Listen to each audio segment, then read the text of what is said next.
around like the winter time all the way to spring. And they're basically there after school, and they test to see if you have like certain knowledge about medicine, and see like if you're the perfect candidate for medical school basically. And I thought I could give you some advice based on my experience. Like as it says over here, I do have currently an offer from Imperial. I've received all my other offers as well, so that's to tell you. Oh, am I actually cutting up? You are cutting out, but I heard that you got all your offers. I Maybe I knew about can join Imperial from and like a different KCL. device. I've not heard about the other two. What are the other two? Other device because my internet is usually pretty laggy, but it usually works in my phone better if you want me to do that. Up to you, yeah. But I think we can hear you now. We can hear you Okay. now. Okay, shall I carry on then? Yeah, yeah, go for it. Okay, all right then. So, I've actually written it on my phone as well, what advice I could give you. I thought that maybe I wouldn't give like the general advice that everybody else gives that you're probably going to hear later on as well, but maybe some things that might be a bit like different. The most important thing I would say about interviews is that they're testing to see if you're the perfect like you're a good candidate for medical school, someone that they would want to teach, right? And someone that they would want to be treated as, like if you're a doctor, would they want you to treat them? That's like the type of person they want to see. And like characteristics they're looking for are people who can like communicate well, people who have the qualities of a doctor, maybe not like completely perfect, but you can see that they can improve over time as well. So like team working, empathy, they can reflect well. Reflecting is really important because doctors need to be able to look back and see, what they've done, what treatments they've given, so that they can continuously improve. Continuous professional development is really, really important to be a doctor, because you're not going to be perfect the first time, and there's always going to be things that like new research that pops up, and all these sorts of other things. So it's really important that you do have these sort of qualities. They can see that you can carry that on as a doctor. Like OJS is writing right here, you don't need everything perfect, but they need to see that you have some sort of potential. And the most important thing is that what you say and how you say it. How you say it, I will stress on a lot because that was something I didn't realize in the beginning. I thought it was just what you say.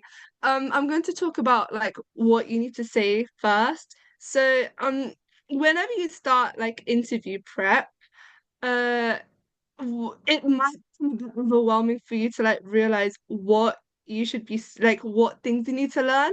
I remember when I first started interview prep in year 13. I'll answer all questions at the end. So, when I was doing in year 13, when I was doing interview prep, it was so overwhelming to see like the amount of information that I had to learn. Every website was saying like somewhat different things. They were usually the same, but there was some conflicting things. One tip I could really give that would really help is if you go to OJAS's website, and if you click on the interview program, and if you scroll all the way down, it has a list of topics that he was teaching for his interview program. And that list of topics is essentially what you need to know. Yes, he's putting it on right now for you all to see. If you go all the way down, there's that list of topics, and that's everything you need to learn basically.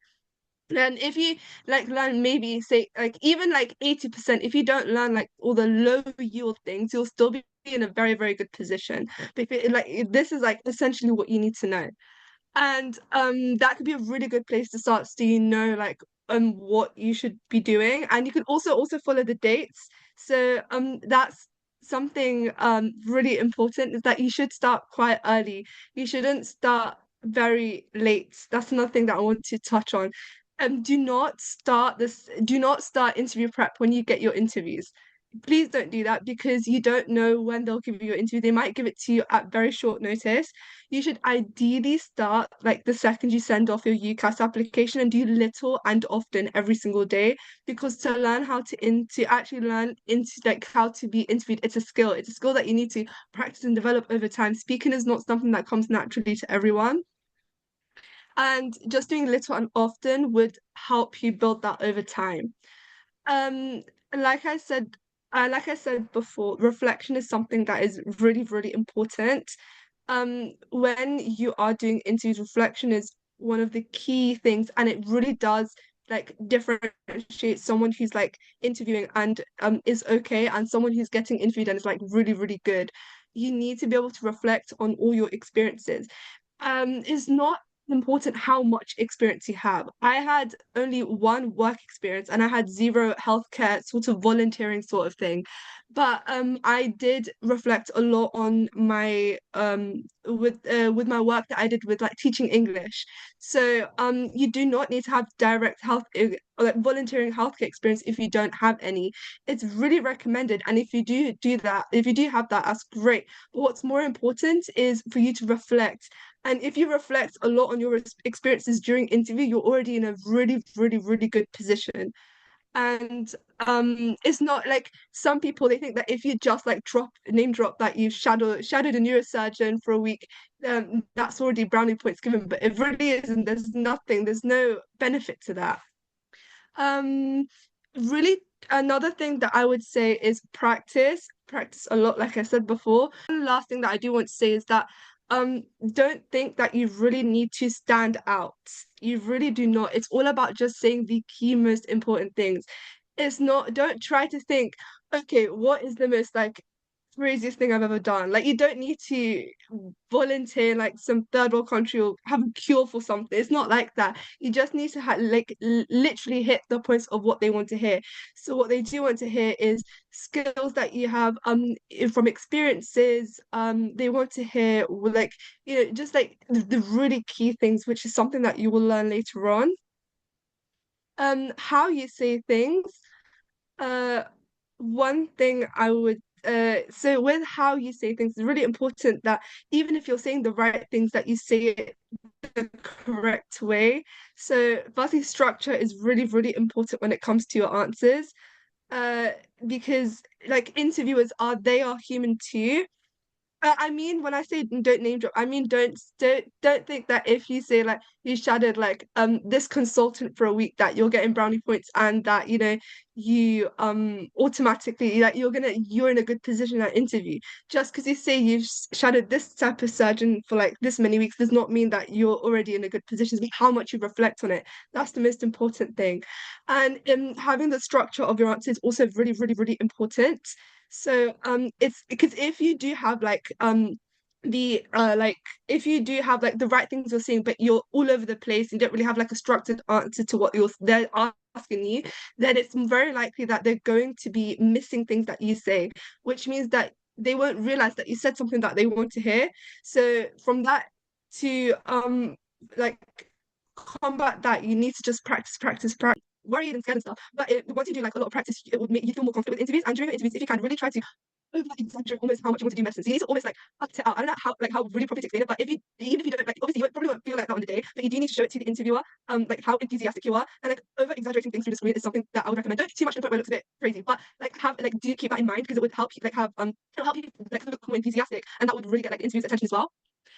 Lastly, rapport is really, really important. Like your introduction with the interview when you first see them will a lot of the times which would like, how do I say it? It would basically determine how the rest of the interview is going to go. You need to be able to build that rapport with them in the beginning. Like smile, say hi, ask them how are they, how their day has been. If there's a bit of time, then if possible, then maybe do a bit of small talk if you feel confident enough to. These are sort of things that would allow you to build that rapport with the interview, which would make them more like inclined towards you, if that makes sense. And if something does go wrong on interview day, do not freak out, please. It's very, very easy to, but everyone there can help you. I would instead use, if there's like any technical issues or something like that, I would instead use that as an opportunity to show how well I handle that situation, because they do see that and they would notice that, and it would make them realize, oh, this person's actually a great person. Like this person's actually a great ideal candidate for going to medical school. Lastly, I would like to say is dress code. With dress code, right? I did want to actually talk about that. I would advise you do check what university says what, but what I did is I genuinely just dressed what I was most comfortable in. The reason I want to talk about dress code is because what you need to do is you need to create an environment where you feel most confident in your interview. So take away any distractions. If there's anything that will stress you out more, for example, if you're going to do your interview at home and you don't want to speak to your parents that day in the morning, I do tell them that. If you don't feel comfortable wearing like a suit, it makes you feel a bit more nervous. Maybe wear something that you are more comfortable in. Me personally, I never felt very comfortable wearing a suit, so I never did wear one. And I would like the way I set myself up for success was that I made sure to do my interview outside of my house, somewhere else, and because otherwise I get really stressed out at home. And all these small things really do help with your mindset. You need to go in with a really good mindset to interviews, and that's really going to reflect on your interview performance. You need to feel like calm and confident, which is really difficult on interview day, but you need to be able to almost like block any like negativity out. And Yeah, so these were all my tips. If anyone has any questions, I'll be really glad to answer them. I really hope that I did help a little bit. I guess I'll answer questions now.